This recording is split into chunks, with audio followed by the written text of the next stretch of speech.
Let's get started. Namaste. Welcome, everyone. Happy New Year. And thank you all for being with us and for making time for meditation. We're all so busy these days. It's hard to carve out a moment for ourselves, right?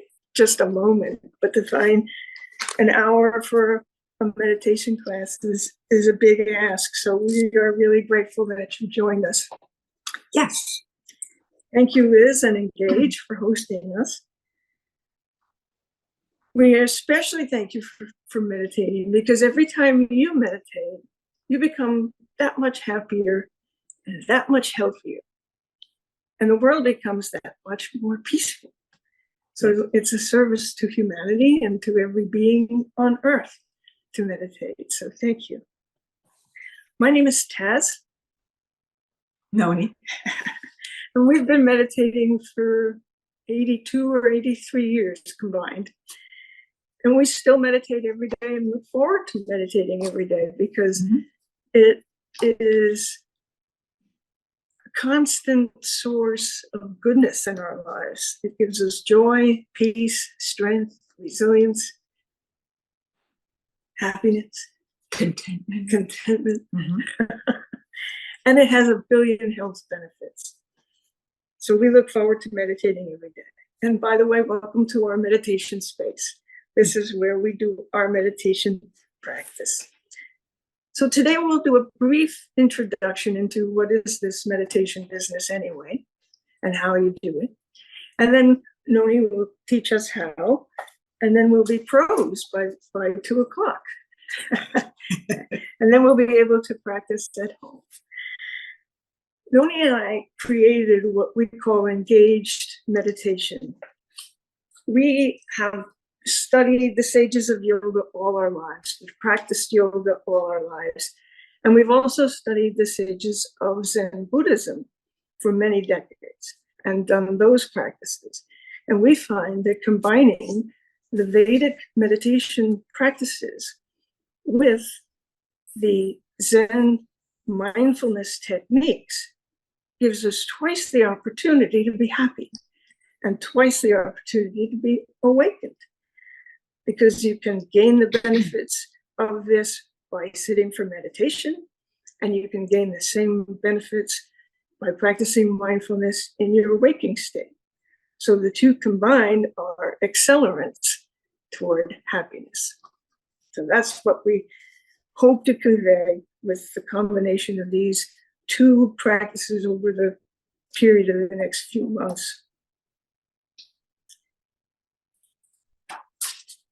So to meditate, we use a Sanskrit mantra. It's a sound, and it's actually a vibration. The mantra we use is Hamsa. It aligns with the breath, and it's extremely effective in grounding and calming and purifying and transforming us. Mantras work both on the physical and the subtle level, to heal and to align body, mind, and spirit. Mindful breathing has the ability to bring our focus back to the present moment and to calm, relax, refresh, and renew us. So we combine the breathing with the mantra to double the effect. Meditation is a natural state of being. It's actually your fourth state of consciousness after waking, sleeping, and dreaming. I was 17 years old when I learned to meditate, and I sat down and meditated for the first time. And when meditation was over, I said to my teacher, I am shocked. How did I live 17 whole years without knowing that this state of consciousness existed, and it existed within me? It was quite a revelation, and I was hooked from my very first meditation on. It's a natural state, and it's a state of deepest rest and peace and contentment. And when we meditate using our mantra, much work is being done for us. I like to think of it as turning on a little Roomba that goes to work for me while I'm getting a nice, relaxing meditation in. The Roomba is cleaning house. The mantra is going to work. It's cleaning my energy. It's aligning body, mind, and spirit. One of my first meditation teachers described for me what a mantra does while I'm getting my nice rest. He said, consider your light body, your subtle body, your central nervous system as a net around yourself. And you go through life with this net. And when things happen that are very difficult, painful things like losses, tragedies, hardships, any suffering, physical and emotional. When those things happen, they stick in our net and they leave an impression. And over time, just as a fish net gathers fish, it also gathers debris. So when the net's pulled in, it's way heavier, not just from fish, but the other debris that's stuck to it. So what the mantra does is it cleans out our net. And so over time, each meditation, that net gets lighter and lighter and lighter. And you become happier and more free and more clear and more energetic and not weighed down as much by past impressions. And we have found that past impressions that are stuck in the net not only weigh us down and drag on our energy levels, but they color the way we perceive the present.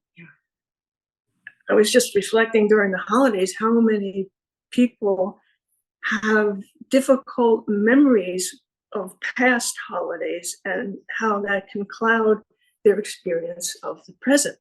And meditation and the use of a mantra clears out that net, that psychic net, that spiritual net, and relieves it of all that extra pressure, all that extra weight.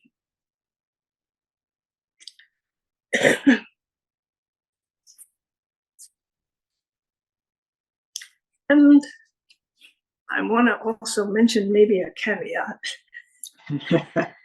Well, I said that the mantra transforms and purifies, and that purification part is a real thing. Within months of beginning to meditate, I could no longer justify some of my worst habits, and I had to confront them because they differed from my values, my core values, and I couldn't justify them anymore. So one by one, as my meditations accumulated and the mantra did its work, I gave up things that weren't good for me. And so there's your warning. You may not be able to justify some of the things you really enjoy doing if they're not good for you. Yeah, two examples. Meat. Oh yeah, my first example was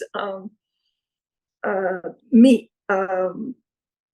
I grew up an animal lover. My mom was an animal lover, and I was predisposed to not eating meat anyway. But within months after starting meditation, I could no longer justify that, and that's the first thing to go. And there were, with me, there was a whole lot of purifying to be done. So it was decades and decades of giving up the bad habits. It still continues. It's a work in progress, but it does happen. So here you have it. You know it's a real thing.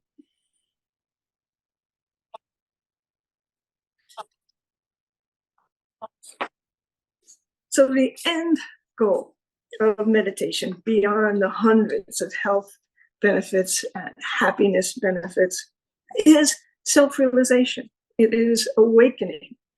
Meditation is called Raja Yoga, the king of yogas, because it is the only form of yoga, according to Raja yogis. The other yogis would disagree, by the way, but it's the only form of yoga that can lead to enlightenment. So the combination of meditation and mindfulness is very effective in advancing our own awakening, bit by bit, wonder by wonder, bliss by bliss.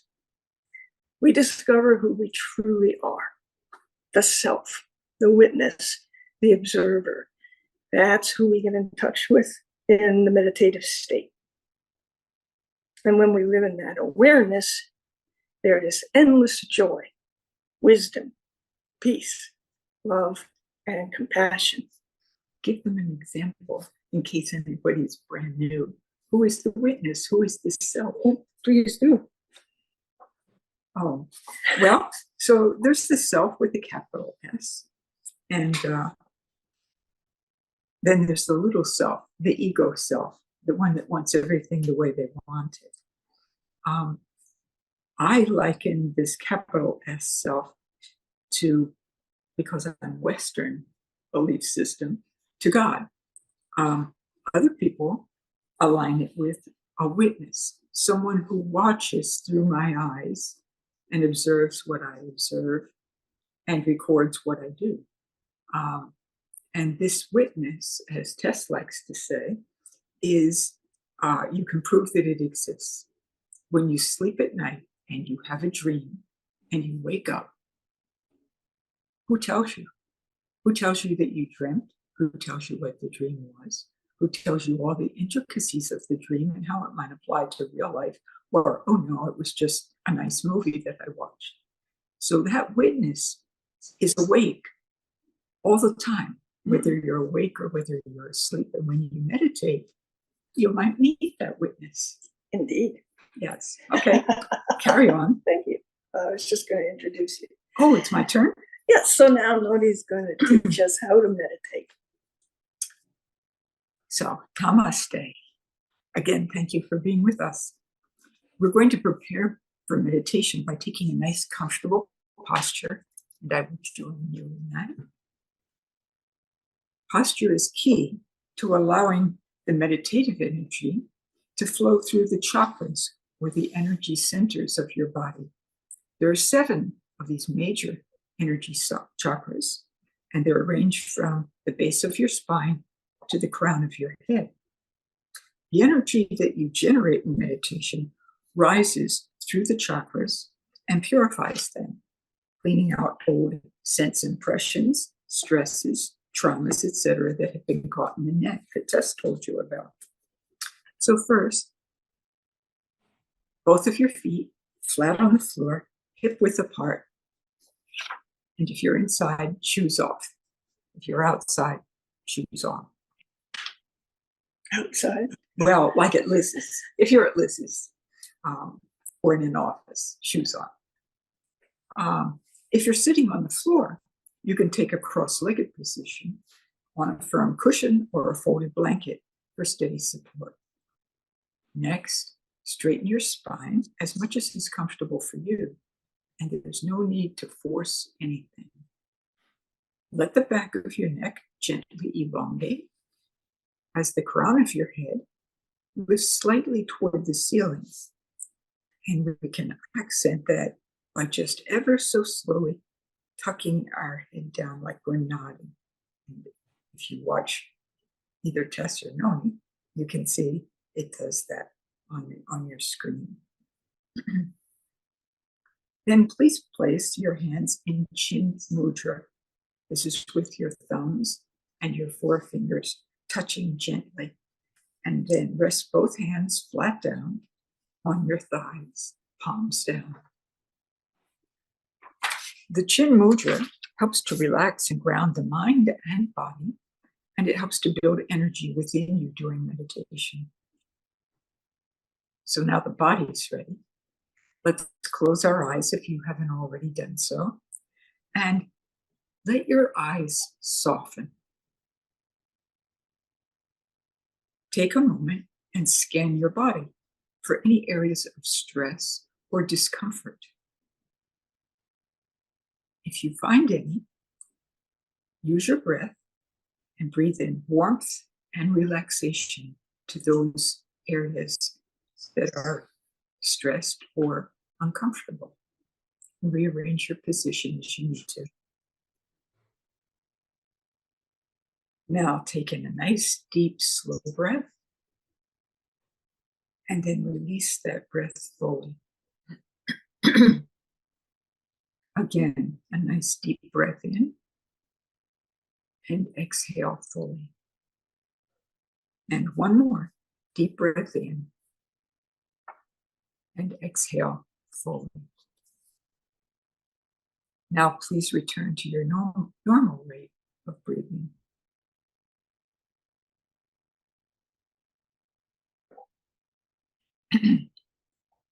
Pardon me. In your mind's eye, picture a majestic white swan.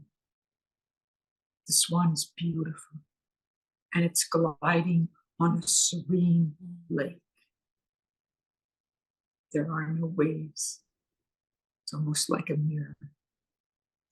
Everything, the air, the water, the sky, the swan, everything is serene and quiet and undisturbed.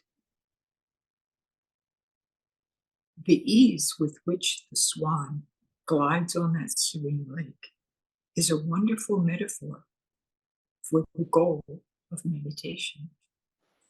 We want to have a serene, quiet, and undisturbed mind.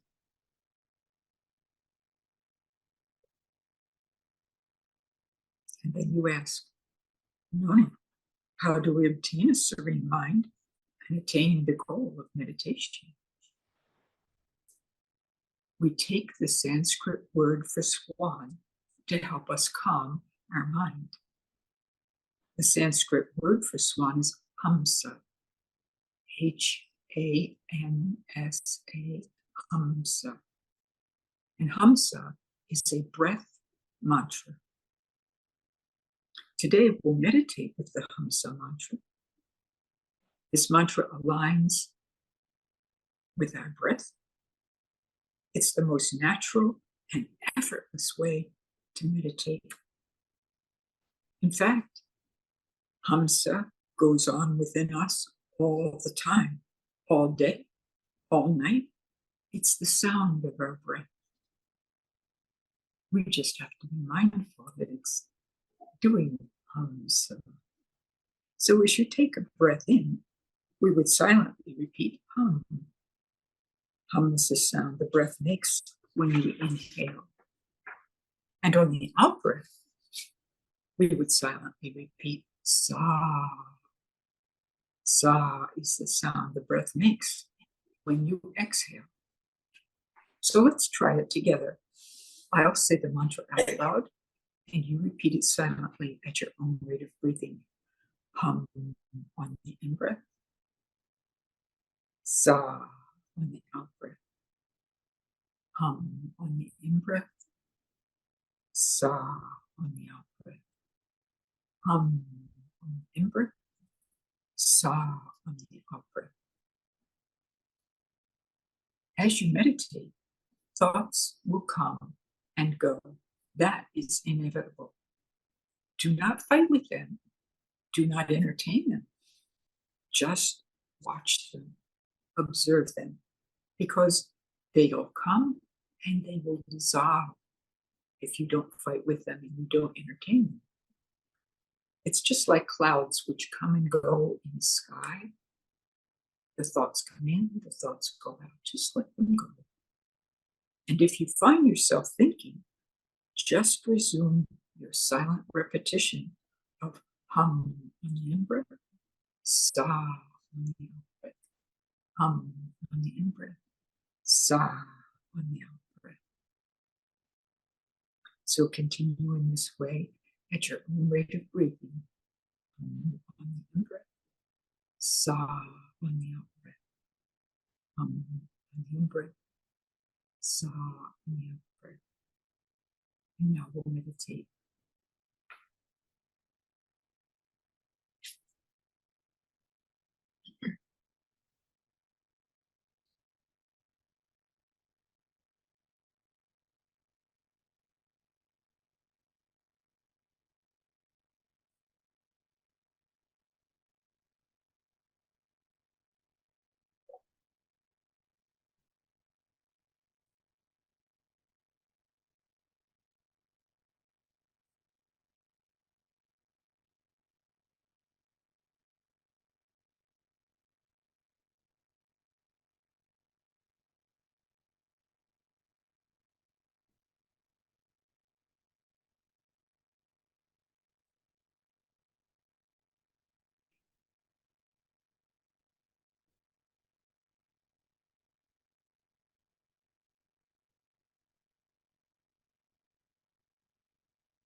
Mm.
When you're ready, you can bring your awareness back to the room, taking a nice deep breath and let it out slowly. And when you're ready, you can open your eyes. It's always good to come out of meditation slowly, not to be jarred by an alarm or a bell. So there was a gentle gong in the background. Before you get up, whenever you meditate, reach for the sky. Stick out your feet and your arms and your legs and wiggle them around. You want to be sure that your legs and your ankles are, and your feet are very much awake. So you jiggle them about. And some of you may be able to tell that you get so relaxed in meditation that things fall asleep. And you may have thought that you fell asleep, but not to worry. The work still goes on, just like the room or machine will still run in the house, even though you're sound asleep. The meditation energy is still working deep within your being.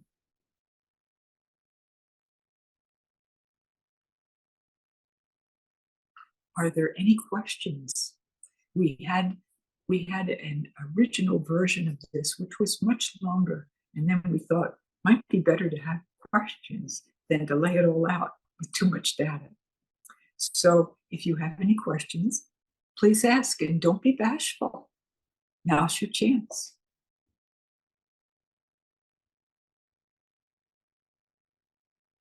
Please don't be bashful, because we learn from each other's questions and answers. What time of day is best to meditate?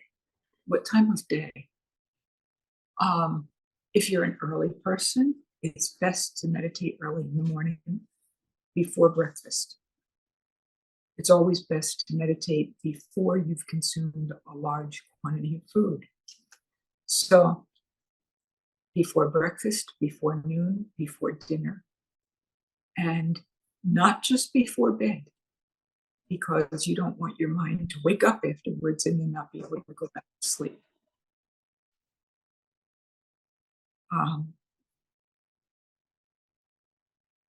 If you are brand new and it's difficult for you to meditate, you could just sit for the amount of time.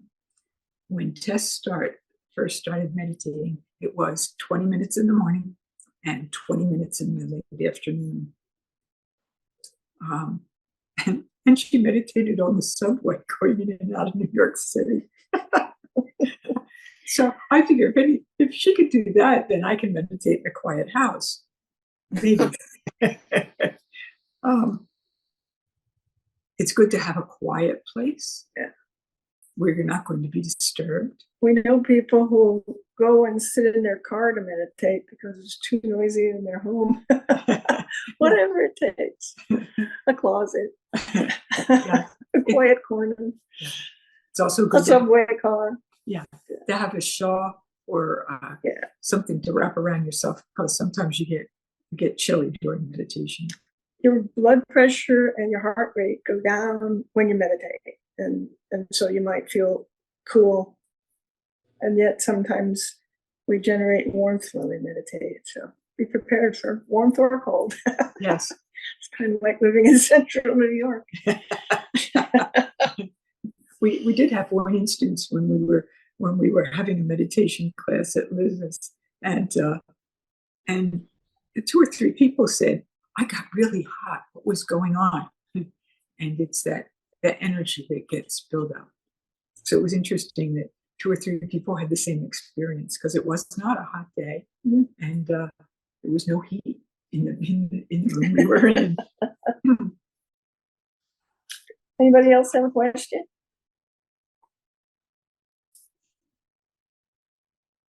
Did anyone have an experience that they can't account for?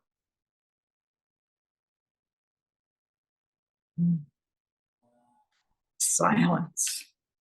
Do we recommend that you do this meditation practice at home, 20 minutes a day? If you have 20 minutes twice a day, that's even better, but that's kind of hard to manage. So 20 minutes a day, if you can swing it, is great. If you can't find 20, 15, 10, whatever you can squeeze in, you'll get benefits, measurable benefits in the brain within 8 weeks. Yeah. What kind of measurable benefits in the brain within 8 weeks? The prefrontal cortex actually grows and the folds become larger, meaning that your executive functioning increases. Yeah, the networking between the two hemispheres of the brain becomes better, tighter. Your hippocampus grows. Yeah, and the amygdala shrinks, and that's the fear center. Your pons becomes happier and you have an easier time sleeping. It helps motor control, although I may need to see someone about a refund on that one.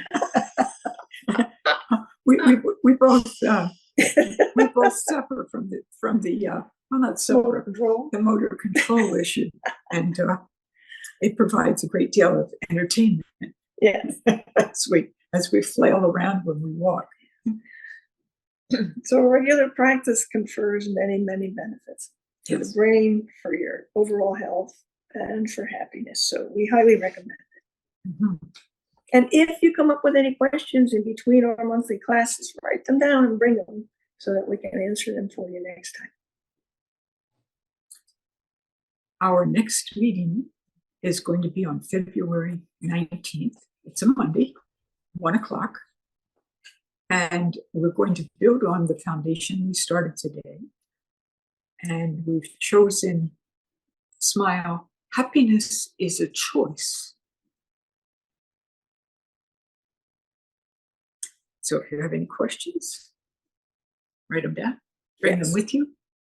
And we thank you for coming. Yeah, thank you so much for being with us. And thank you, Liz, for hosting us. Yes. Good to see you all. Now, thank you.